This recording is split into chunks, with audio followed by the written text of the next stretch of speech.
이제 문제풀이 들어갈 건데 아까 설명드렸다시피 관용격조사 현대국어 의가 있었고 이렇게 네 가지가 있었는데 여기 나와 있는 초성 음가 없는 이는요. 현재 데이터로는 불규칙이야. 나중에 연구가 되면 규칙으로 바뀔 거예요. 근데 현대 데이터로 불규칙이니까 평가원에서는 논란이 있는 것들이나 논리를 못 세우는 것들은 낼 수가 없거든. 그래서 안 낼 겁니다. 하지만 내신에서는 내세요. 그래서 내신 대비로는 정리하셔야 되고 이 표, 녹색으로 박스 친 이 표는 학교마다 출제 포인트 잡았을 때 보통 한 50% 확률로 출제가 되는데 자, 그럼 이걸 외우시는 학교는 나중에 프린트 시험 범위 봐야 아는 거고 그때 돼서 외우려고 하면 이미 늦어. 그래서 일단 제가 오늘 1, 2회독 정도 끝내신 다음에 학교 내신 들어왔을 때 반복해서 같이 암기해 드릴 테니까 학교별로 그때 가서 하시고 지금 베이스로 깔아 놓으셔야 돼. 자, 그럼 이 표를 그대로 왜 이렇게 분류를 하는지 설명을 드릴 거예요. 이쪽으로 오겠습니다. 자, 제가 항상 개념 이론 체계를 잡는 이유가 있어요. 이게 안 잡혀 있으면 얘기했었죠. 고전 시조가 4,750수야. 4,750수마다 사음보라는 거 외우고 계실래? 4,750수마다 45잔에 3장 6구, 초장, 중장, 종장이고 종장의 첫 3음절 어디 시작했다? 한가, 19채 한가, 낙구 시작했다. 이거 외우고 계실래? 이론 확립해 놓으시면 그거는 외울 필요가 따로 없이 모든 4,750수에 적용할 수 있듯이 얘도 배경 확립을 하시면 돼. 자, 그래서 첫 번째 말씀드린 거 뭐냐? 이런 거예요. 그 시절에 배웠던 첫 번째는 일단 모음이야. 자, 모음 체계를 다루다가 여러 가지 고민을 하시다가 아, 이건 우주 만물의 원리를 담아야 되겠다라고 생각을 하신 거예요. 그래서 모음 체계의 우주 만물은 이거야.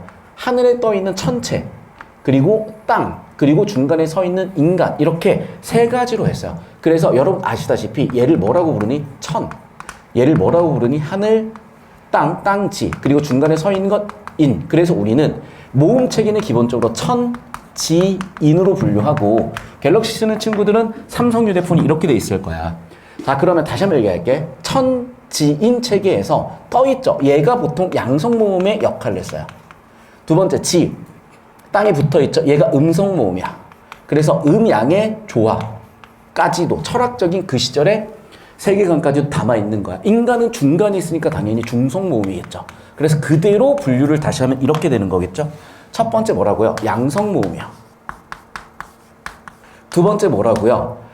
음성 모음이요. 세 번째 뭐라고요? 중성 모음이요. 자, 그래서 정리하시면 천지 먼저 세팅을 하고 가시는 거야. 그래서 양성 모음 천, 음성 모음 자, 중성 모음 2로 갑니다. 자, 암기하시기 쉬우시라고. 왜냐면 나중에 헷갈려, 중성 모음이. 그래서 음성 모음은 마이너스라고 쓰시면 헷갈리시지 않을 것이고. 여기까지 되셨죠? 자, 그래서 대응상 이렇게 가는 거야. 그러면 자, 중성 모음 쓰고 옆에다가 양성 모음을 이렇게 연달아 썼어. 중성 모음 쓰고 옆에다가 이렇게 병렬적으로 썼어. 이게 아가 되겠고 음성 모음은 어가 되는 겁니다. 오가 되고요. 우가 될 거야. 됐니? 당연히 야도 있었을 거고 여도 있었겠죠. 그 다음에 요도 있었을 거고 유도 있었겠죠. 이런 식으로 굉장히 많아질 거야. 이건 차차 이제 정리해 가시고 여러분 꼭 기억하셔야 되는 기본 틀은 뭐다? 얘야. 이해되셨니? 그래서 양성 모음은 양성 모음끼리 어울려 쓰이게, 음성 모음은 음성 모음끼리 어울려 쓰이게 하는 게 대원칙이었어요. 그래서 그걸 원칙을 뭐라고 한다? 모음 조화라고 하는 거야. 자, 문제는 뭐냐면 15세기 모음조화는 당연히 지켜지다가 16, 17세기 넘어가면서 모음조화가 슬슬 없어지다가 현대국어 와서는 아예 깨진 이유를 물어봐야 되라. 자, 모음조화가 깨진 이유는 아주 간단해. 자, 모음조화가 나중에는 파괴됩니다. 파괴된 이유는 뭐였다? 아래아 소실 때문이야. 그러니까 더 이상 얘랑 얘를 대응시켜야 되는데 대응시킬 애가 없어지니까 너무 불편해. 그러니까 이제 슬슬 깨지기 시작을 하는 거야. 그러니까 첫 번째, 이 모음 체계에 대해서 알고 계셔야 틀이 잡힙니다. 여기까지 이해가 되셨죠? 자, 두 번째는 뭐냐면 우리가 문법 일반에서 배웠던 건데 그래서 여기 기준으로 잡아주시면 돼요. 언어와 즉 발음과 뜻, 의미는 서로 영향을 주고받아. 그래서 형식 형태수냐 실질 형태에 따라서 음운 변동 현상이라든 이런 것들이 다른 건 다들 알고 계실 거야. 자, 그럼 여기서도 마찬가지인데 자, 의미를 형성하는 최소 단위를 우리는 형태소 단위라고 하죠. 그래서 의미에 관련된 환경을 뭐라고 하냐? 형태적 환경 또는 형태 논리적, 형태론적 환경이라고 해요. 그래서 당연한 얘기지만 글에 관련된 규칙을 문법이라고 하는 거잖아. 그럼 문법 체계에서 이런 환경에 따라서 규칙이 생겨나는 거야. 자, 그러면 일단 우리 배경은 뭐냐? 명사야. 명사야. 명사야. 명사야. 자, 그런데 경우의 수를 분류를 할 거야. 얘들아, 다시 한번 얘기할게. 제가 여기서 경우의 수라고 얘기를 하면 애들이 머리 긁적거리면서 선생님 국어인데 경우의 수야? 네, 국어인데 경우의 수야. 그 사고를 빨리 튀어넣는 게 훨씬 편해요. 잘 봐. 형태론적 관계에서 어떤 경우의 수가 있냐? 명사를 크게 두 종류로 나누잖아요. 감정이 있는 유정명사가 있고요. 감정이 없는 무정명사로 나뉘는 거야. 자, 그러면 전체 집합을 명사라고 할게요.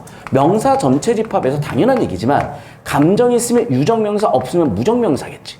여기까지 이해되셨어? 자, 그럼 유정명사에 속하는 거는 두 종류야. 뭐와 뭐가 있니? 인간과 동물이 있어요. 그래, 인간과 동물을 합쳐서 무슨 집합이라 그러는 거야? 유정명사 집합이라고 하는 거야. 여기까지 이해되셨습니까?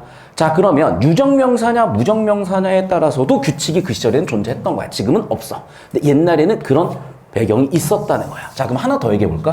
유정명사를 또 분류할 수는 없을까요? 또 분류할 수가 당연히 있지. 조선시대는 무슨 사회였어? 계급사회였죠. 당연히 뭐가 중요합니까? 높임의 표현이 중요한 거야. 그래서 당연히 높일 것이냐 낮출 것이냐로도 분류를 하는 거야. 이해되셨니? 자, 그래서 유정명사, 무정명사 분류하고 그 다음 뭐겠어요? 당연히 높일 거냐 낮출 거냐까지도 분류가 되는 거야. 그래서 첫 번째, 사람에서 동물 유정명사고요. 두 번째 뭐라고 되어 있냐? 사람에서 높임의 대상이니까 유정명사면서 높임의 대상까지 정리. 사람이나 동물, 사람이나 동물, 사람에서 높임의 대상. 그리고 네 번째는 사람도 아니고 동물도 아니니까 무정명사. 자, 이렇게 일단 분류를 해놓은 거야. 저 표를 보시면 알겠죠? 좀 이따가. 되셨죠? 자, 그럼 유정명사가 왔을 때 두 번째 환경은 뭐냐면 모음 조화의 환경이잖아. 자, 그럼 얘들아 봐봐. 모음이라는 게 뭐야? 소리죠. 우리 소리라는 거는 현대국에서 뭐라고 배웠지? 일단 운을 모아서 음절이 되는 거잖아. 자, 그럼 봐봐. 음운은 의미를 구분하는 단위이기도 하지만 소리의 기본 단위이기도 하는 거야. 자, 그러다 보니까 이 음운적인 환경도 봐요. 그걸 뭐라고 그런다? 음운론적 환경이라고 해. 자, 그럼 음운론적 환경은 당연한 게 그 시절의 음운론적 환경 아주 중요하게 지켜졌다는 게 뭡니까? 모음 조화라는 거야. 당연히 모음 조화, 양성 모음 계열이 있었을 거고요. 음성 모음 계열이 있었겠죠. 그래서 양성 모음 계열이 쓰였냐, 음성 모음 계열이 쓰였냐에 따라서 또 분류했던 거야. 자, 필기 정리하시고. 자, 그럼 봐. 양성 모음 계열과 음성 모음 계열에서 이제 여기에 따라서 뭘 쓰신다고? 관형격 조사를 써주시겠다고. 자, 그러면 관형격 조사 중에서도 뭐라고? 양성 모음인 애들을 주황색으로 체크할 건데 아래아 계열이 양성 모음 계열이잖아. 아래아 써주시면 되고 나머지 써주시니까 얘가 양성 모음으로 쓰였던 관형격 조사예요. 두 번째, 음성 모음 뭐였던 거야? 마이너스였죠? 마이너스였죠? 자, 그래서 이렇게 쓰이는 게 음성 모음 계열에서 쓰였었던 관형격 조사. 자, 그리고 세 번째, 높임의 대상이면서 유정명사인 경우에는 양성, 음성 구분 없이 관형격 조사 시옷, 무정명사도 관형격 조사 시옷을 썼다는 겁니다. 자, 이게 왜 중요한가? 여러분, 1학기 때 아마 되게 외우시기 힘드셨을 텐데, 공부하기 힘드셨을 텐데, 이 시옷 어디서 많이 봤니? 예, 이게 사이소리야. 이게 사이시옷이야. 왜 사이시옷을 써준 거야? 원래 시옷이었기 때문에. 이해되셨어? 그러니까 이 체계가 다 확립이 돼 있으셔야 되고, 학교 선생님이 여기까지 내실 분들은 내세요. 다만, 안 내셨다면, 아, 너무 많다, 시험 범위가. 또는, 아, 여기까지 진도 못 나갔다 해서 안 건드리시는 거지 얼마든지 여기까지 나올 수가 있는 내용들이니까 배경 정리 되셨습니까? 자, 필기 하시고요. 선생님 시초만 잡고 이쪽으로 올 건데 필기 딱 해놓고 보시니까 제가 설명한 내용 그대로 다 들어와 있죠. 그래서 다시 한번 얘기한다. 학교에 따라서는 외우셔야 된다는 거. 학교 선생님 필기에 따라 외우셔야 된다는 거 지금 필기 정리해 두시고 여러분 표정이 너무 무섭기 때문에 좀만 웃어주세요. 눈을 마주칠 수가 없을 정도로 무서워서 좀만 웃어주세요. 표정이 너무 살벌해요 지금. 자, 정리되셨죠? 자, 그럼 이제 같이 보실게요. 자, 내신 대비로 보는 거다 보니까 속도는 좀 제가 천천히, 하지만 내용은 디테일하게 같이 볼게요. 자, 보자. 논의인데, 자, 봐. 플러스 돼 있다는 거는 두 개가 다르다는 의미가 될 것이고, 그렇다면 우리가 배웠다시피, 아, 눈치상 얘는 뭐가 돼야 돼? 얘가 돼야죠. 자, 그럼 밑에다 한번 써볼까? 자, 첫 번째. 이 놈의 형태론적 환경은 뭔 거야? 유정명사인 거죠. 그 다음에, 의문론적 환경은 뭐야? 아래가 쓰였으니까 양성모음인 거죠. 그러니까 뭐가 온 거야? 양성모음 계열의 관형격 조사가 온 겁니다. 되셨죠? 자, 두 번째, 거북이. 거북이는 뭐냐? 동물이잖아. 동물이면 유정명사야, 무정명사야? 유정명사죠. 그래서 거북이도 마찬가지야. 거기도 마찬가지로 유정명사고요. 의가 쓰였는데 왜 의가 쓰였을까? 아까 보셨죠? 마이너스 보이시죠? 여기 음성 모음 쓰였으니까 여기 음성 모음 쓰인 거 보이실 겁니다. 자, 세 번째인데요. 대왕은 높임의 대상이겠죠. 당연한 얘기지만. 그러면 유정명사면서 높임의 대상이다 보니 뭘 썼겠어? 시옷을 썼다고요. 자, 네 번째는 뭘 썼겠어? 이렇게 무정명사 계열도 뭘 썼어? 시옷 썼다고. 관용격사 시옷 썼다고 되셨죠. 그러면 이 예시까지 이해가 되시는데 제가 문제 풀 땐 예시 분석을 안 해. 왜? 시간이 없어. 그런데 내신 대비로는 분석을 해드려. 왜? 아까 봤잖아. 너희가 니네 입으로 그렇더만 선생님 문제가 있는데 예시를 바꿔 써서 좀 당황해서 좀 틀렸어요. 또는 시간이 많이 쓰였어요. 라고 얘기하셨죠. 실명은 얘기 안 할게요. 녹화 중이니까. 어차피 근데 두 분이야. 이름 똑같은 분이. 그래서 누군지는 모를 거야. 근데 어쨌든 본인은 알아. 그럼 봐. 이 예시 분석을 하셔야 될 거 아니야. 예시 분석을 하셨더니 이게 이렇게 연습이 되고 나면 이제 예시를 바꿔도 대응이 될 거 아니야. 이해되셨어? 자, 그럼 봐 얘들아. 여러분 스스로 여기 나와 있는 얘네들 있죠. 얘네들의 환경을 이렇게 적는 거야. 형태적 환경은 자 봐봐. 아들 기억이 쓰였잖아. 형태적 환경은 뭐고 의문적 환경은 뭐고 그래서 여기에 뭘 써야 되는지를 논리적으로 표를 써보세요. 시작. 저쪽으로 가주시면 되겠어요. 자, 여기 잡고 계시다 보시면 되겠어요. 라이브로 듣는 애들이 있으니까.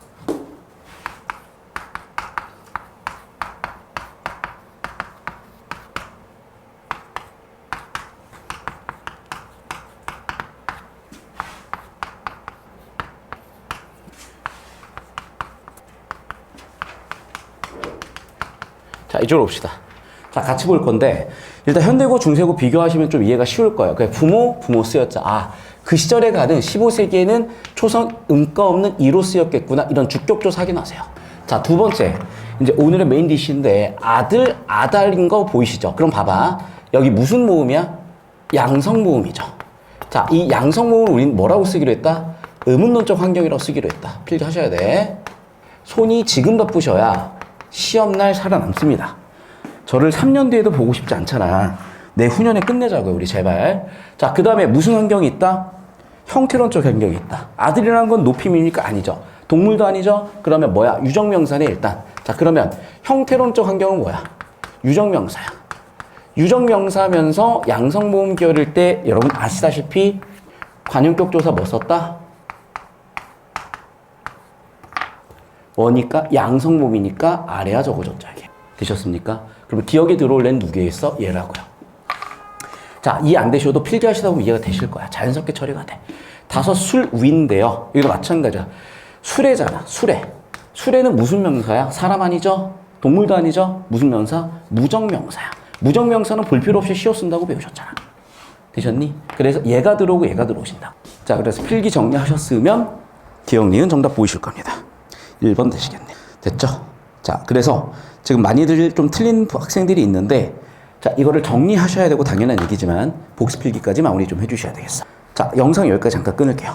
자, 그리고 이제 우리 교재 첫 번째 문제부터 보실 텐데요. 저 따라오십시다. 여기 잡고 계십시오. 자, 여러분 내신 필기도 하셔야 되고 문제 필기, 자, 필기를 하세요. 필기를. 그리고 이제 내신이라는 게 단순히 외우는 것만 있는 게 아니라 왜냐면 생각을 해봐요. 외운다고 해결될 게 없어요. 그러니까 중학교 때까지는 암기가 맞아 쓸 수 있는데 고등학교 때부터는 암기가 불가능할 정도의 공부량과 정보량이 점점 필요해질 거고 특히 고2 때 그게 그렇게 변해갈 거거든. 자, 지금 첫 번째 문제 유형은 의미의 변화야. 얘를 자, 이론적으로 설명을 할게. 자, 교수님들은 이 언어라는 거 얘가 생명 같다고 비유를 해. 그래서 얘도 사실 DNA가 있다고 생각을 해보자. 자, 그럼 오랜 기간 동안 당연히 DNA가 그대로 유지되는 경우도 있고 변화되는 경우도 있겠죠. 그럼 생각을 해보자. 첫 번째는 어떤 경우가 있을까? 아예 소멸되는 경우가 있을 거예요. 그걸 소실 또는 소멸이라고 해. 두 번째 경우는 뭐겠어? 유지가 될 수도 있겠죠. 세 번째 경우는 뭐겠어요? 변화되는 경우도 있겠죠. 네 번째 경우는 변화인데 이동이라고 써놓고 나중에 차차 설명을 드릴게요. 자, 그리고 또 뭘까? 없던 게 새로 생성되는 경우도 있을 거야. 자, 예를 들면 당연한 얘기지만 옛날에 쓰이던 말인데 지금은 없어졌어. 그럼 당연히 소실이죠. 그래서 어떤 A란 의미가 있었는데 A란 의미가 현대국어에서 아예 없어졌다? 당연히 소실이 되겠죠. A란 의미가 큰 차이 없이 그대로 쓰이고 있다, 유지가 되겠죠. 자, 변화라는 건 뭐냐? 논리교로 써볼게. 집합 A가 있고 집합 B가 있다고 해볼게요. 둘의 교집합 자체도 존재하지 않은 상태에서의 의미가 바뀌는 애들을 일반적으로 A에서 B로의 의미가 변화했다고 하는데, 때때로 교집합 상태에서 변하는 것도 의미의 변화라고 얘기하시는 경우도 있어. 그래서 A 집합에서 일부 교집합은 존재하지만 B 집합의 의미가 흰색에서 빨간색으로 바뀐 것도 의미 변화라고 봅니다. 자, 그 다음 봐봐.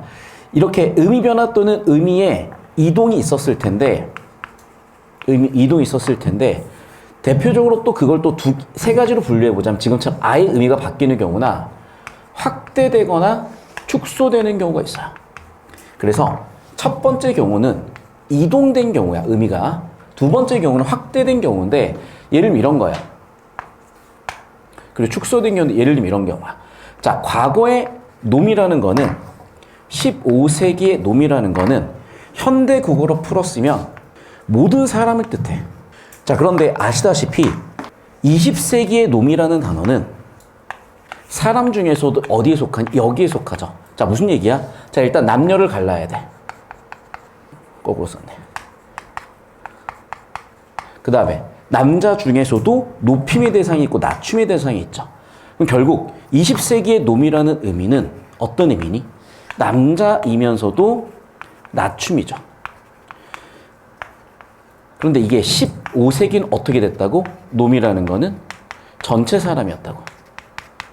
자, 그러면 전체 집합에서 일부러 줄었잖아. 그래서 뭐라고 하는 거야? 의미의 축소라고 하는 거야. 요만큼으로 줄었으니까. 확대는 반대로 커진 경우겠죠. 자, 그래서 일단 이 정도 딱 이렇게 논리기호 수학처럼 제가 표현을 해드린 이유가 이게 여러분의 개념 원리 체계를 잡아드리는데 도움이 되기 때문이고, 이런 식으로 정리하실 수도 있어야 돼요. 자, 드시고 나셨으면 이쪽으로 올게. 제가 쟤를 자꾸 그려드리는 이유는 장담하는데 저런 신유형이 나올 겁니다. 3년 안에. 그래서 말씀드리는 거야. 자, 그다음 봐봐. 훈민정음 언해본을 그대로 놔두셨는데 내신 대비로는 이거 외우실 거야. 자, 그런데 지금 외워진 상태는 아니잖아. 그냥 반복하시면서 자연스럽게 외워질 수밖에 없게 해드릴 거고, 자, 얘는 의미가 이제 맡긴 부분인데, 자, 봐봐. 말씀을 놓고 볼게. 말씀. 자, 15세기의 말씀은 20세기의 말이었대요. 즉, 전체 집합이었던 거죠. 그런데 20세기에 들어와서 말씀은 높임의 의미잖아. 그러면 15세기 범위보다 20세기로 말씀이라는 단어 자체가 줄었잖아. 줄었기 때문에 의미가 확대가 아니라 당연히 축소겠죠. 자, 두 번째 볼게. 어리다, 어리석다인데, 자, 현대 국어의 어리다는 0이야. 그런데 중세 국어의 어리다는 어리석다야. 모자라다. 뭐라고 하냐? stupid? 뭐 그런 거니? 그럼 봐봐. 의미가 여기에서 여기로 아예 바뀌었잖아. 이걸 뭐라고 한다고? 의미의 이동이라고 한다고요. 자, 세 번째. 놈은 사람에서 현대 국어는 줄었죠. 그러니까 의미가 뭐 된 거야? 축소된 거고요.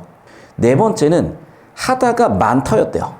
현대 국어 하다에는 do야. 옛날에는 man이었고 현대 국어에는 do예요. 의미가 뭐 된 거야? 이동했다고요.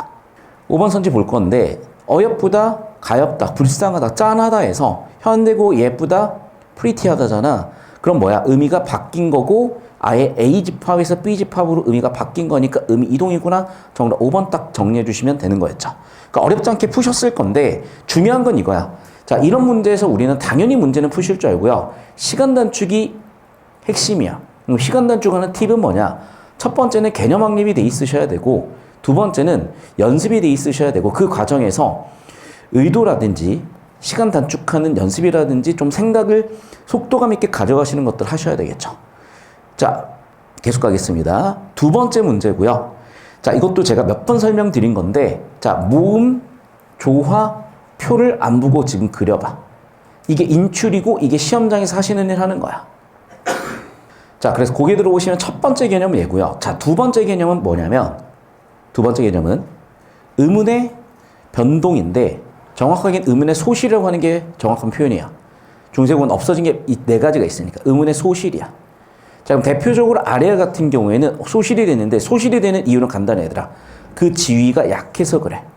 그래서 발음이 불명확하든지 아니면 발음이 편하게 바뀌든지야.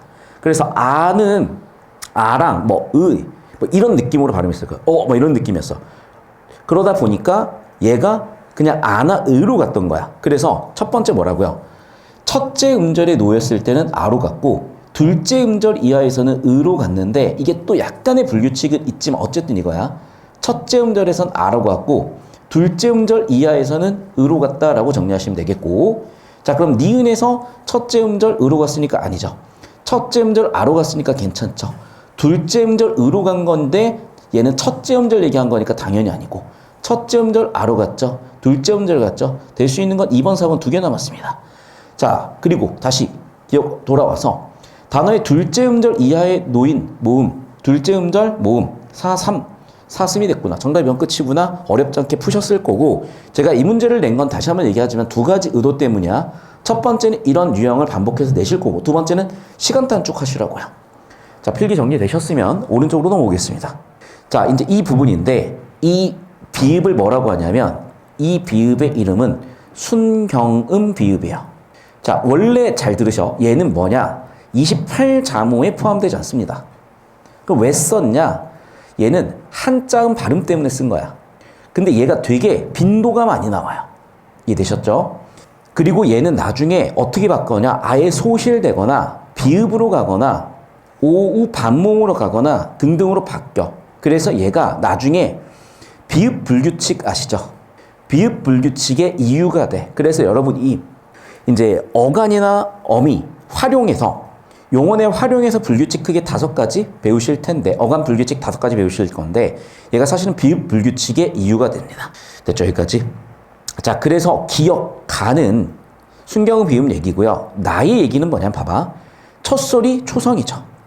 어울려 쓰인다, 합해서 쓴다야. 이걸 뭐라고 하냐면 기억하세요. 합용이라고 해. 자 그리고 봐봐.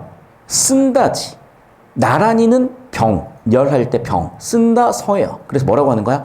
합용병서라고 합니다. 되셨죠? 자 그럼 이 합용병서의 개념어는 우리는 뭐라고 배우시냐? 어두자운군이라고 배우세요. 자 그런데 이 부분도 선생님마다 배우신 게 달라. 그래서 어떤 선생님은 비읍계열, 시옷계열 분류하시는 경우도 있고 그냥 이렇게만 설명하시는 경우도 있는데 저는 이견 없는 내용을 먼저 정리하고 나서 학교 선생님마다 다른 부분은 학교 선생님 필기를 가져오셔야 돼. 그러니까 얘들아 내가 항상 얘기하지만 추리닝을 빌려주셔서 제가 그 학교에 들어갈 수도 있어요. 근데 남학교야 들어갈 수도 있겠지. 여학교에 들어갈 수는 없잖니? 그러니까 니네 필기를 니네가 나한테 프린트를 가져오시지 않으면 저는 절대로 이런 학교 수업 내신이 어떤 식으로 출제되는지 예측이 불가능해. 제발 프린트에 필기 좀 잘해서 가지고 오시고 다시 얘는 그럼 일단 어두자운근 얘기를 한 거고 그럼 가와나에 들어와 있는 걸 찾으라는 거잖아. 바로 눈에 띄죠 어두자운근. 그래서 나에 들어갈 건 리을일 것이고 순경음 비읍 찾으시는데 크게 어려움 없으셨을 거고 그게 디귿이었을 거고 따라서 디귿 리을 정답은 5번 어렵지 않게 바로 찾으실 수 있었을 겁니다. 자, 이 정도 문제인데 여기서 중요한 건 이거야 얘들아. 첫 번째 개념은 뭐라고요? 순경음 비읍. 자, 두 번째 개념은 뭐라고요? 합용병서. 세 번째 개념 뭐라고요? 어두자운근. 자, 그러면 정리하실 게 또 생겨. 저 따라오세요. 자, 그래서 이제 3번 유형에 대해 설명을 할 건데 이 3번 문제를 만드는 데 쓰인 개념 첫 번째 뭐라고요? 소실된 의문이야. 그래서 여러분이 소실된 의문은 28자모에서 4개 빠져서 24개라고 배우셨을 거고요. 자, 대표적으로 2번 문제도 마찬가지로 소실된 의문이었지. 자, 그럼 첫 번째 모음 계열에서는 아래아가 소실됐어. 자, 아리아는 그럼 뭐로 갔냐? 첫째 음절에서는 보통 아로 가고 둘째 음절 이하에서는 으로 갔다라고 일단은 기억을 하시는데 사실 얘가 예외가 좀 더 있습니다. 그래서 수능에서 이 예외까지는 당연히 낼 수가 없겠지만 내신 대비로는 당연히 출제가 될 수 있는 거고 이건 내신 필기를 가져오셔야 제가 정리를 해드린다는 거. 자, 두 번째 이 세모처럼 생긴 애 이름은 뭐냐면 반치음이에요. 자, 반치음은 어떤 음이었냐면 시옷, 지읒 중간음에 뭔가 좀 발음이 특이했던 애야. 그럼 당연한 얘기지만 이 반치음은 뭐로 갔을까? 시옷으로 갑니다. 일반적으로. 또는 그냥 반모음으로 가요. 또는 그냥 모음으로 갔다는 사실상 소실됐다는 뜻이야. 이렇게 갑니다. 자, 그럼 눈치상 바로 보이셨지? 얘는 무슨 불규칙으로 쓰이시겠어? 시옷 불규칙으로 쓰이는 거야. 근데 사실 시옷 불규칙이 불규칙이 아니야. 얘는 실제로는 뭐야? 반치음으로는 규칙적으로 설명이 됩니다. 자, 그러면 이 반치음 규칙 설명에 대한 부분은 최근 임용되시거나 최근 대학에서 공부하신 선생님들은 이거를 반치음 규칙으로 설명하실 수도 있는데 약 80에서 90% 내신은 이렇게 설명 중이시니까 다시 한번 얘기한다. 내신 필기 가져오셔야 제가 설명이 가능하다는 거. 자, 그 다음에 꼭지 이응이라든지 여린 히읗 있는데 일단 여린 히읗은 당연히 히읗으로 갔거나 이응으로 갔거나 그냥 소실되거나 했고요. 꼭지 이응도 마찬가지인데 이거에 대해서는 학교마다 또 내신 이견이 달라. 그래서 역시 학교 내신 필기 가져오세요. 자, 그렇지 않다면 일반적으로 그냥 이응이라고 보시면 크게 문제 없습니다. 대표적으로 이렇게 4개가 있었고 여기에 이제 아까 얘기했었던 순경은 비읍이라는 애는 말씀드렸다시피 뭐였다고 얘는 한글 자모에 들어가지 않아. 그래서 28자모가 아니에요. 하지만 왜 썼다고? 한자음 표기 때문에 썼다고. 한자음 발음 때문에 썼다고. 문제는 너무나 빈도가 많이 나타나. 그리고 활용형도 많아요. 그래서 여기서 제일 중요한 첫 번째는 뭐냐면 얘는 뭐라고? 비읍 불규칙의 이유가 돼. 그래서 비읍 불규칙이라고 가르치시자면 실제는 뭐야? 순경은 비읍 규칙이야 사실은. 역시 학교 내신 필기에 따라 달라. 자, 여기까지 정리되셨죠? 자, 그럼 얘는 어떻게 바뀌었냐? 당연히 비읍으로 갔거나 아예 없어졌거나 아니면 반모음으로 가거나 한다고요. 자, 그래서 여기까지 정리해 놓으시면 소실된 의문까지 끝났습니다. 필기 정리 끝나셨죠? 자, 이거 나중에 또 반복해서 정리해 드릴 거예요. 왜냐하면 이거 한 번 한다고 절대 안 되더라고. 그러니까 저도 가르치면서 그렇잖아요. 한 번 가르쳐서 모르면 가끔씩 저도 짜증날 수가 있잖아. 옛날엔 제가 짜증이 났는데 이제는 짜증이 아예 안 나. 왜? 이제 저도 이해를 했어요. 이게 한 번 가지고 안 되는구나요. 그러니까 여러분만 잘 버티시면 어느새 바뀌어 있을 거고 그냥 결정하시면 돼요.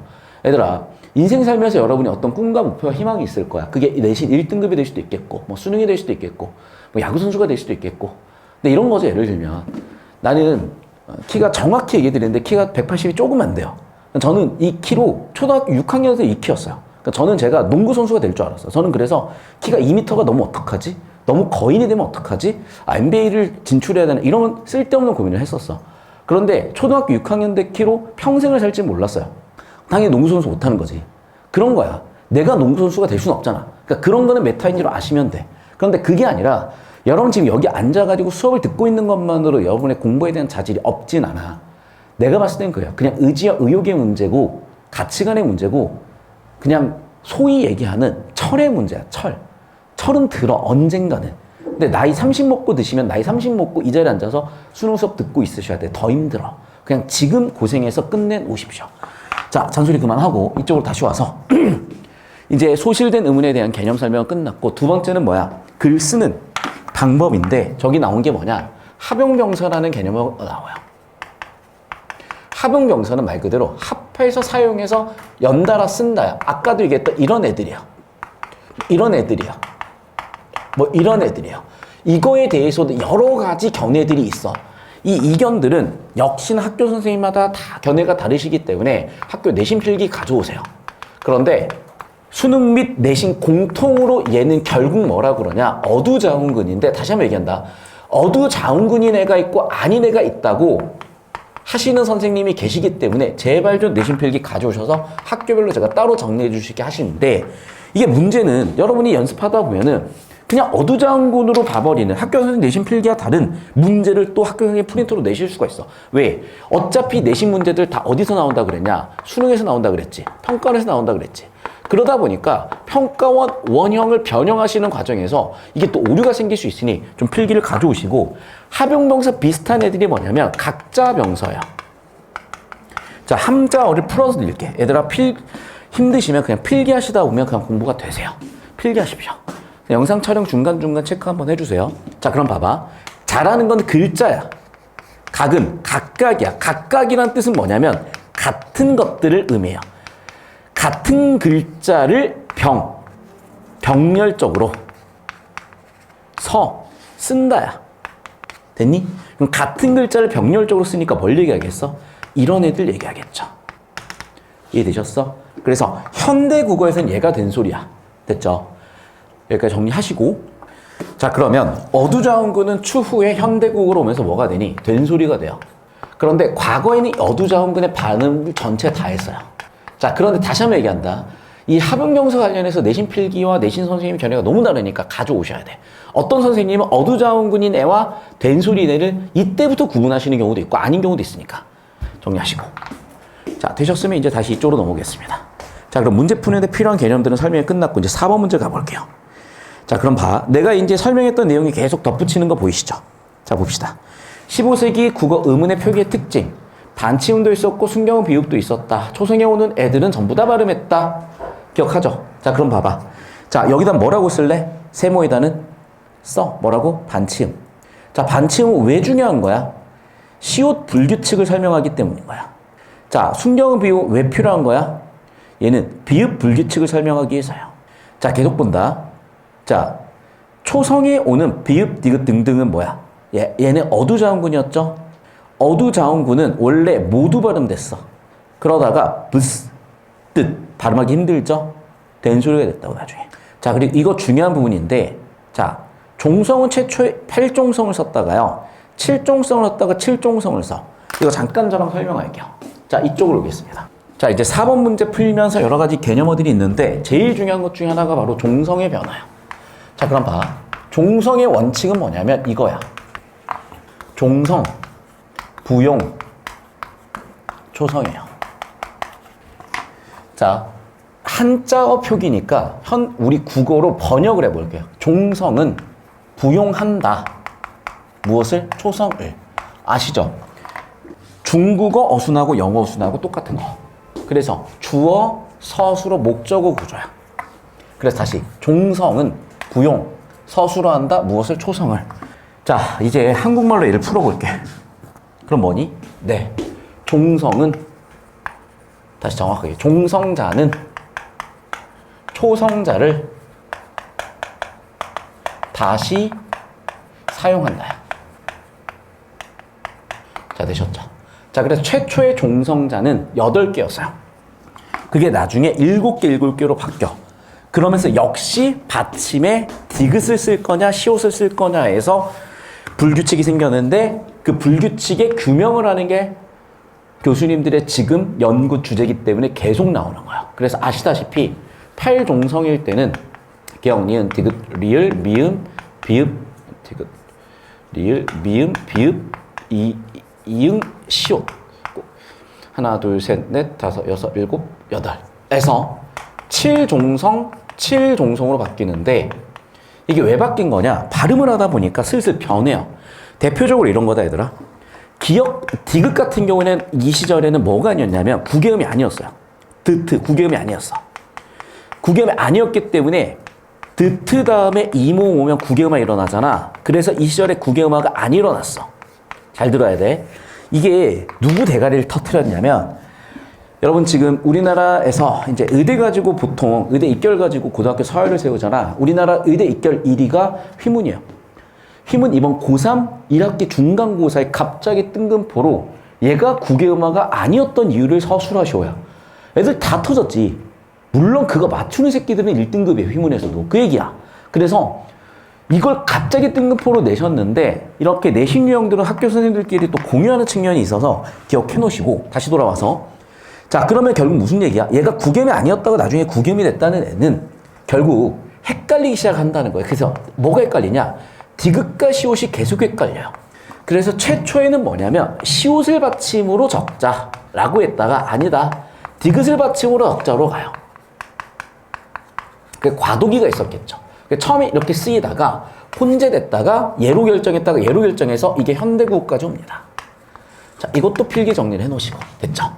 자, 그럼 원래 이렇게 8개의 종성자를 받침에다 쓰다가 디귿 시옷 중에 시옷을 받침으로 쓰는 규칙에서 디귿 발음으로 쓰는 규칙으로 가면서 어원이 문제가 생겼겠죠. 특히나 시옷 같은 경우는 뭐야? 원래 관용격 조사였고 이 관용격 조사는 당연히 나중에 사이 소리의 근거가 돼. 나중에 사이 시옷의 근거가 돼. 그래서 시옷으로 썼는데 이걸로 설명이 가능한 애들을 디귿으로 표기하라고 언제 1980년대에 한글 맞춤법에서 제정을 해버렸어요.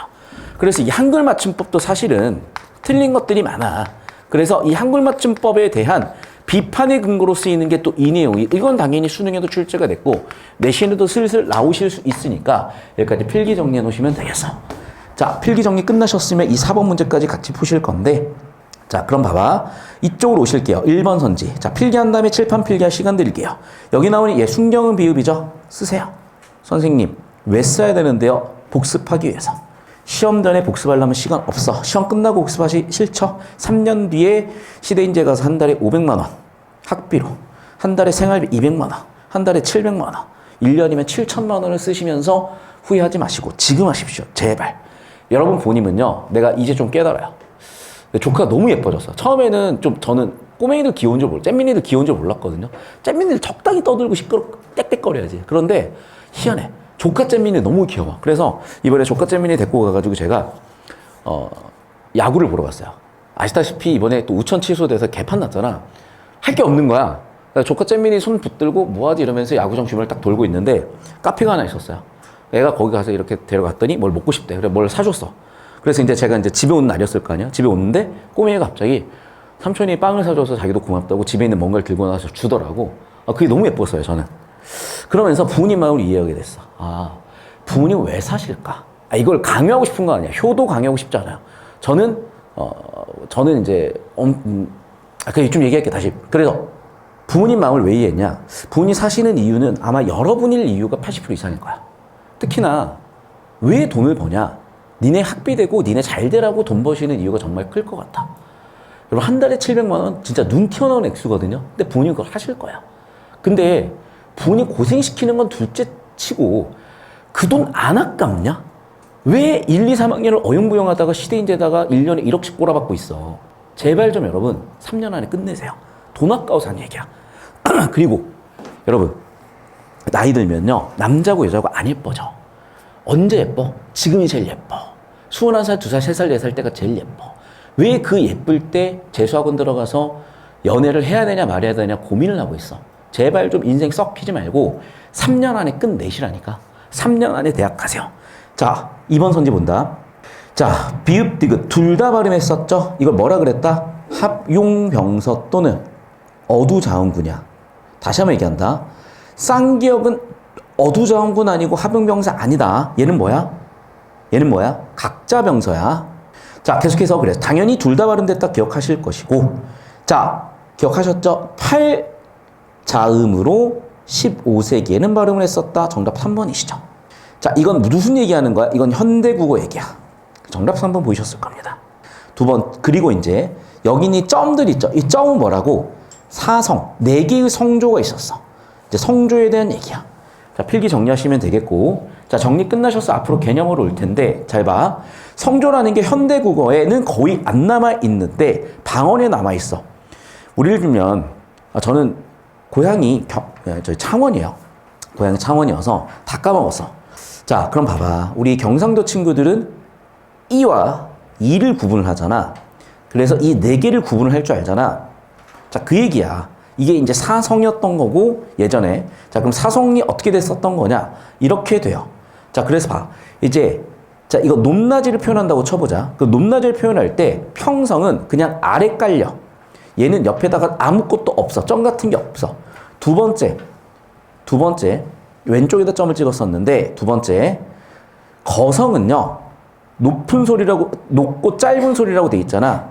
그러니까 얘는 일단 높게 나타나 이렇게. 됐지? 점 하나 찍었어. 그 다음에 상성은 뭐냐면 윗상자로 가는 거잖아. 그러니까 뭐야? 아래에서 위로 올라가는 소리야. 어떻게 찍었어? 점 2개를 찍었어. 그 입성이 있었는데 얘가 불규칙이야. 역시 학교 선생님께서 설명하시는 게 있으면 그거 따라오시면 돼. 그래서 사성조 개념까지 다시 한번 필기를 해놓으시고 되셨습니까? 자, 정리 끝나셨으면 다시 돌아와서 4번 문제. 그래서 일단 4번 선제 성조고요. 잘 봐. 그리고 이제 표기 방법에 있어서의 문제였던 건데, 자, 원래 발음 끼워라 그랬었잖아. 원래 의도가. 그러다 보니까 발음대로 적어요. 그러다 보니까 대부분 연음을 그대로 표기했어. 나중에 이게 이제 바뀌어. 이것도 잠깐 설명을 할게. 선생님, 저쪽으로 올 건데요.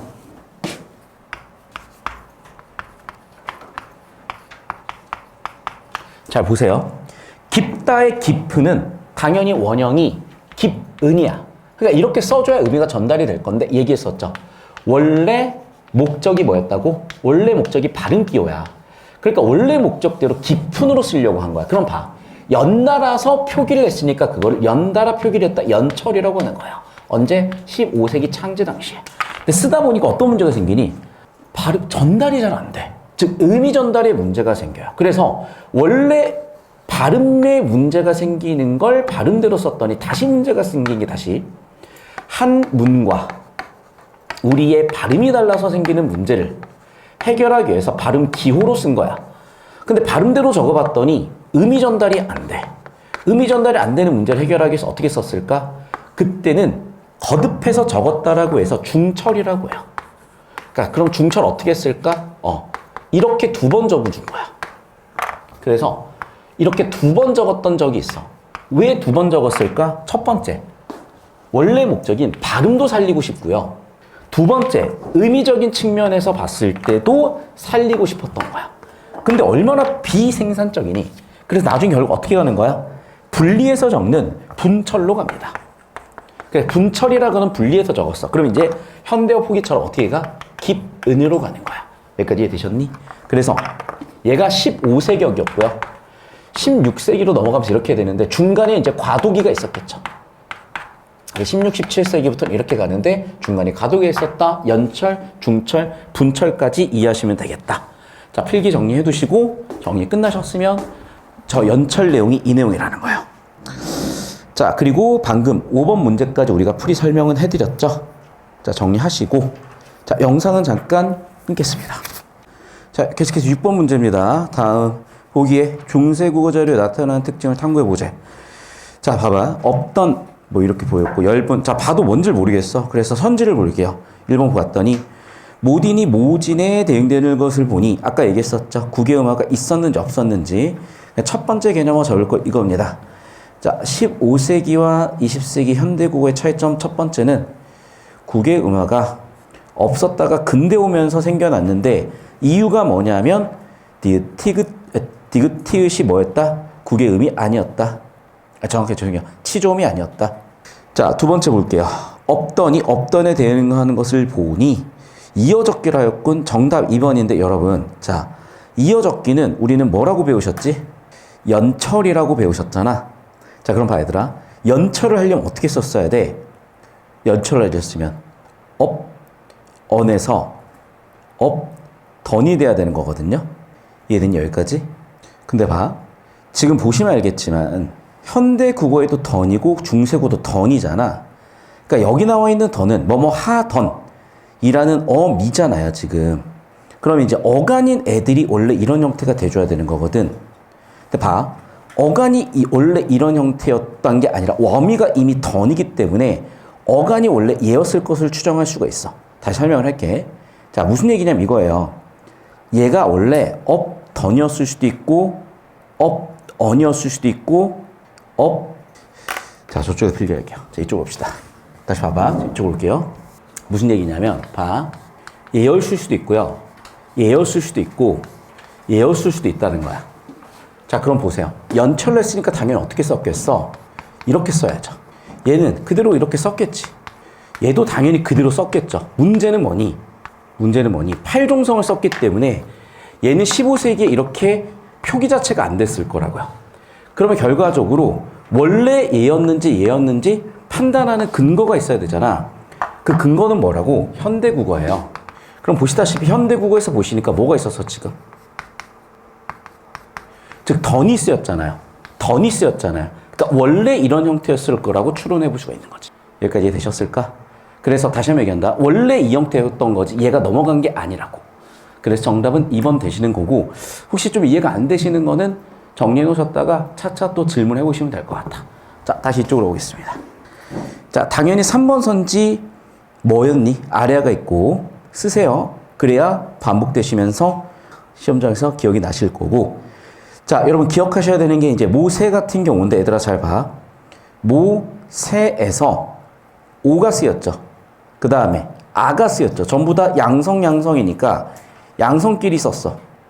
이걸 뭐라고 하는 거야? 모음 조화라고 하죠. 자, 반면에 현대국어는 어떻게 쓰는 거야? 현대국어는 못애지. 자, 그럼 봐. 얘는 양성이지. 근데 얘는 어가 쓰였으니까 음성이지. 그러니까 현대국어는 어떻게 됐어? 모음 조화가 깨졌죠. 이해되셨죠? 자, 5번 선지 볼 건데 순경음 비읍 당연히 확인되실 거니까 쓰시고 순경음 비읍도. 자, 제가 왜 이렇게 귀찮게 자꾸 쓰게 만드냐면 이걸 자꾸 암산으로 하시면 연습이 안 돼요. 여러분의 사고를 객관적으로 표현하는 연습이 안 되니까 사고 과정이 틀렸을 때 교정할 수 있는 기회도 잃으시는 거야. 그래서 지금 연습해서 손으로 필기하시고 손으로 반복하셔서 머릿속에 입력하시고 지금 습관을 잘 길러 놓으세요. 왜냐면 인생 살다 보면 이런 건 정말 아무것도 아니거든. 굳이 이런 얘기까지 하기 싫은데 저번 주에 선생님이 1심 판결이 있었어요. 그리고 또 2심 가야 돼. 얼마나 귀찮은데 그게. 그런데 어떻게 되니? 변호사 믿고 맡긴다고 되는 게 아니거든. 그러면 여러분 그런 큰일들도 여러분 인생 살면서 있을지 없을지 모르는 건데 사실 이 사소한 일을 지금 우리가 그냥 대충 흘려보낸다? 정말 아무것도 아닌 인생이 돼버려요. 다시 한번 말씀드리지만 자꾸 누군가랑 비교하실 필요도 없어요. 그냥 여러분은 여러분 스스로가 여러분 스스로의 경쟁자고 극복 대상이고 스승이자 자기 자신이고 제자고 한 거야. 그러니까 자기 자신과의 싸움인데 자꾸 자기 자신과의 싸움에서 아 귀찮아 내려놓을래 그만합시다. 자 학생 1번 선지 볼 거야. 학생 1번 기억이 글자 모양에 관련해 소리를 낼 때 혀뿌리가 목구멍을 맞는 모양이야. 여러분 모양은 뭐야? 형상. 그래서 얘를 상형, 형태를 본떠서 냈다. 그래서 상형자라고 얘기합니다. 자, 두 번째. 아까 얘기했었던 천, 지, 인. 이 세 개 가지고 전부 다 모음을 조합했죠. 얘를 뭐라 그래? 그래서 모음을 만든, 모음 제자 원리라고 하는 겁니다. 자, 세 번째. 거센 소리, 예사 소리, 거센 소리, 된 소리로 어떻게 한 거야? 기역. 여기에 획 추가해서 키역. 두 개 각자 써서 된 소리죠. 그럼 다시 봐. 자, 여기에 획 추가라는 단어는 한자어로 가획, 더할 가자를 써서 가획이라고 하고요. A 두 번 썼잖아. 같은 애를 두 번 썼으니까 같은 글자, 각자를 두 번 썼다. 병렬해서 썼다. 각자 병수가 되는 거죠. 자, 역시 마찬가지. 미음과 미음의 획을 추가했으니까 가획이야. 자, 5번 선지도 볼게요. 음절 단위로 모아쓰기를 하면서도 받침 글자를 따로 만들어지 않았다. 즉, 종성의 제자 원리인데 종성의 제자 원리 아까 말씀드렸죠. 뭐라고? 종성, 부용, 초성이었다고. 자, 이 정도 개념어들은 제가 자꾸 써드리는 이유가 여러분은 이거는 정말 기본 중의 기본을 제가 써드린 거거든. 이 기본 중의 기본은 문제 풀면서 암산이 되셔야 되고 암산으로 안 떠올리셨을 거기 때문에 처음 공부하는 거라서 지금 자세 똑바로 잡아놓으세요. 지금 여러분 평생의 자세를 잡아두셔야지 자꾸 이 아무것도 아닌 거에서 지쳐하시고 아무것도 아닌 거에서 나가 떨어지시면 여러분의 가능성, 여러분 인생 다시 한번 얘기하지만 여러분 스스로 결정하시는 거야. 자, 1번 선지부터 이제 차근차근 보실 겁니다. 필기 마무리 되셨죠? 자, 그럼 아까 말씀드렸다시피 가는 뭐냐? 초성자와 중성자의 기본자는 상형자의 원리로 나타냈다. 자, 그럼 당연히 이거는 학생 1 얘기랑 관련이 되겠죠. 또 상형의 원리다, 상형의 원리다, 형태의 원리다. 더 찾아봐. 어디 있어? 잘 모르시겠지. 근데 봐봐. 상형자에 나와 있는 상형자라고도 얘기했었고 천지인 같은 경우에도 천체, 점으로 찍고 땅, 수평선을 표현했고 인간, 서 있는 거니까 이것도 일종의 상형으로 보는 관점도 있거든. 학생 2도 가능할 것 같네. 자, 기본자의 획을 추가해서 새로운 초성자를 만들었다. 학생 3이죠. 자, 그 다음에 초성자를 나란히 썼다. 역시 학생 3이죠. 기본자 외에 8개의 중성자는 기본자를 합하여 만들었다. 학생 2를 얘기하는 거지. 자, 그럼 학생 3 나다. 정답은 3번 가시면 되겠죠. 필기 정리 한번 해보시고 자 넘어가서 이제 오른쪽으로 가보겠습니다. 오늘 한 10번까지만 풀고 마무리 집에 갈게요. 자 좀만 집중하시고 세 문제 남았습니다. 자 항상 현대국어랑 중세국어를 비교하시면 된다 그랬었고 힘내십시오. 기특하게 고생들 잘하고 계시네. 자 봐. 두 개를 뭐라고 한다? 이걸 비교해서 관용격 조사. 자 내신 대비니까 더 써드릴게. 자 유정명사면서 높임의 대상이었죠. 이때 뭘 쓴다? 관용격 조사로 시옷을 쓴다라고 얘기했죠. 자, 그 다음에 니은은 여러분이 안 배우셨는데 이거는 뭐냐면 객체 높임의 선어말 어미가 있었고 객체 높임의 선어말 어미가 뭐가 있냐? 시옷 그 다음에 반치음 지읒에 아래아 계열이 쓰이고 비읍 또는 순경음 비읍 계열이 쓰여요. 다시 정리하면 초성으로는 이렇게 세 개가 들어왔고요. 중성으로는 보통 아래아가 쓰였고 종성으로 비읍 또는 순경음 비읍 계열들이 쓰여서 객체 높임 선어말 어미인데 여기 나와 있는 얘 보이시죠? 정리하면 어떻게 되는 거야? 여기까지가 객체 높임 선어말 어미야. 그 다음에 뭐가 쓰였냐? 오, 이거는 1인칭 선어말 어미가 있어요. 그래서 1인칭에 의도, 의지를 표현할 때 썼던 거야. 그러면 1인칭이 지금 생략이 된 거야. 뭐가? 내가 부처의 말씀을 듣자 보되 여기 오늘 왜 들어간 거다? 1인칭 선어말 어미가 쓰인 거다. 자, 그래서 여기 당연히 물어볼 수 있는 거 두 가지. 첫 번째는 뭐였습니까? 관용격 조사고요. 두 번째는 뭐였습니까? 객체 높임 선어말 어미예요. 자, 그 다음 봐봐. 디귿 보면 걸음을 봐. 아래에 있어야 되는 미음이 위로 올라가 버렸지. 이걸 뭐라 그랬어? 연철이라고 했죠. 니르샤대, 이르샤대. 봐봐. 니은과 이응. 이걸 뭐라고 하니 우리는? 두음 법칙이 그 시절에 적용되지 않으셨다라고 정리하시면 되겠고, 두 번째는 뭐냐면 시, 샤 같은 게 높임의 선어말 어미 있었어. 자, 나중에 저랑 훈민정음에서 정리하실 텐데 이 홀바이만 관련해서 7개 개념이 있어요. 자, 그런데 여기에서 얘는 바 플러스 이야. 여기 나와 있는 이는 초성 이응 음가 없는 주격 조사 이로서 그냥 이거 하나가 주격 조사고요. 그럼 어떻게 되는 거냐? 잘 들어야 돼. 이걸 현대국어로 쓰면은 가라고 써. 중세국어에서는 발음 어떻게 했다고? 다이라고 발음을 해. 그래서 두 글자 두 단어인데 차차 정리하시면 되겠고, 제가 설명을 또 나중에 디테일하게 더 드릴 거고, 그래서 8번 문제 1번 선지부터 보시면 관용격 조사 시옷 확인되시고요. 객체 높임 선어원이 확인되셨어. 그 다음에 이르시대 이르샤대에서 일단 두음 법칙이요 시샤가 쓰여야 되는데 어근의 원형이다. 이거 제가 좀 이따 설명하고요. 주체를 높이는 선어말 어미가 쓰였다. 그리고 몸으로 끝나는 체현 주격조사 이가 쓰였다. 전부 다 확인되실 거고, 확인되시죠? 자, 그럼 봐봐. 이제 3번인데 어근의 원형을 밝혀 적는다는 건 뭘 얘기하는 거냐? 분철을 의미해요. 그래서 어떤 경우라고 아까도 얘기했다시피 킵은이라고 적어야 돼. 그런데 그래서 뭐냐? 닐러라는 꼴로 써야 돼. 그런데 연철로 적었기 때문에 니르라고 쓴 거야. 다시 한번 얘기한다. 깊은 형태로 쓴 거야. 그래서 15세기 창제되는 당시에는 발음대로 썼기 때문에 정답은 3번. 원형 밝혀 적지 않았다요. 자, 필기하셨으면 잠깐 마지막으로 저 따라올 거야. 이것도 설명을 좀 드려야 되는데 뭐냐? 이거예요. 우리가 한글 맞춤법을 보시면 두 가지 원칙이 나와. 첫 번째는 발음대로 적되 어법에 맞게 쓰겠다라고 하는데 이게 무슨 얘기냐면 이거예요. 어법은요. 어원을, 단어의 원형을 밝혀서 이게 원래 어떤 의미인지 밝히겠다는 거예요. 말 그대로는 발음대로 쓰겠다고 의미도 밝히겠다고. 그래서 어떻게 한다? 발음대로 쓰되 의미도 밝혀줘야 되는 거야. 자, 그 측면에서 다시 한번 얘기할게. 15세기는 발음대로만 적었어요. 하지만 나중에 16세기 이후로 넘어가면서 이렇게 바뀌기 시작한 거야. 왜? 의미 전달이 안 되니까. 발음대로만 적었다? 뭐라고 한다고? 연철이에요. 어법에 맞게 적기 시작을 한다? 뭐라고요? 분철이라고. 그래서 필기 정리해 놓으시면 개념어들 정리 끝나셨을 거고 문제풀이도 하나씩 보이셨을 겁니다.